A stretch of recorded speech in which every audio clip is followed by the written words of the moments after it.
Hey friends, Quizgiver Scotty here. I'm flying solo today, and I want to talk about something I saw on a post, right? And the post was about how to try to get the players to play the game that the DM wanted. All right. I was like, oh, that is a recipe for disaster, right? This is a group kind of activity, right? Everybody has to be on board about what the game is about, right?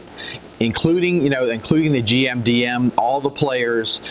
That's why it's good to have a session 0 and kind of talk about what the game is going to be, right? Because once you decide, then everybody can get what they want from the game.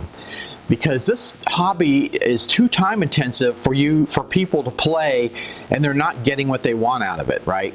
So this is a social activity, so you've got to take that into account when you do this, right? So the DM was basically going into that the players weren't. He had this rich, all this background set up, and the players weren't, getting into that. Well, that's fine. Some players are not really that interested in it. Some players love it. They love the background, and others don't. And groups are going to have a certain flavor too. Some groups are more combat oriented, some are more role play oriented, where they may role play the whole session, not even have a combat. In my games, I try to do the 3 pillars, in kind of equal measure, combat, exploration, and role play. That doesn't always happen, but I always try to get some of each, in there, because I feel those are the real things that make a role-playing game. And Gareth and I have talked in more detail about this in our other videos. So there I've kind of given you an overview of what's wrong with this problem, right? Trying to force the players to do exactly what you want is just a recipe for disaster, as I've said. Now, one thing that we do in our Quest Givers modules is we give you that history, we give you all that rich background, but the players don't have to do it, right? The way we approach our modules is more kind of like episodic, where events happen. Whatever the players do, however they react, whether they want to do research or they want to, question everyone or not. The events are still going to happen, but it's shaped by the players. You always want everything to be shaped by the players, right? To make it interesting. They're the main characters. They're the center of the world. And if you're trying to force them to play a way you want, they're not really the center of the world anymore. They are, they're being forced to do what you want, and they're going to lose interest really quickly, right? So, avoid that. Don't, part of the game master GM thing is to get a feeling for the group, right?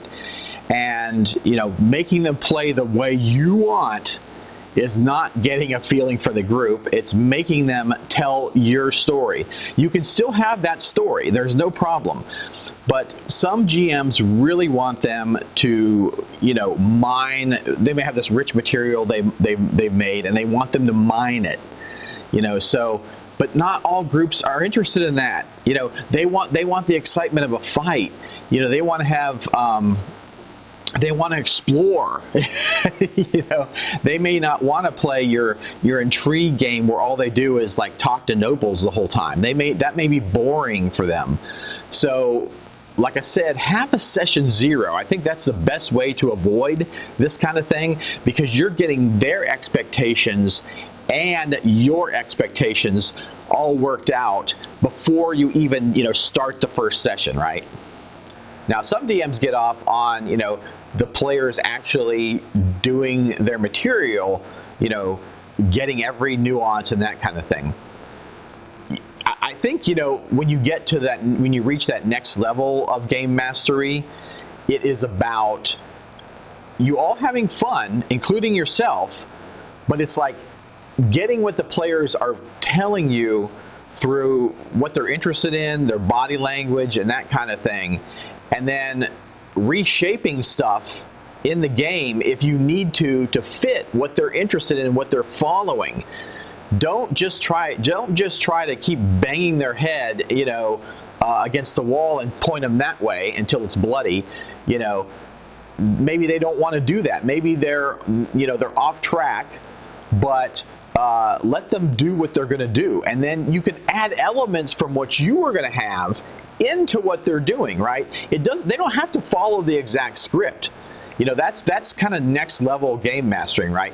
Whatever path they take the stuff they would have learned, you know, in the going your way, and put it in their way. That's where they're going to have fun, and they're like, oh, we figured this out. You know, no, you didn't. You were supposed to go that way, but I'm modifying the game on the fly to, you know, fit with what you guys are doing, not with what I'm trying to force you to do. So it doesn't mean you can't have an agenda, you can't have things laid out.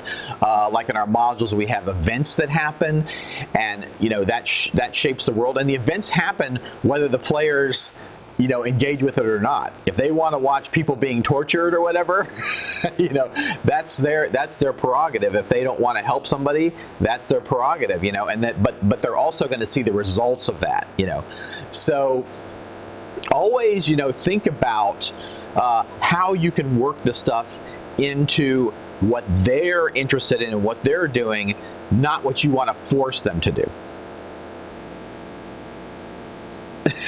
I see you watching, Gareth. But I'm flying solo today, all right?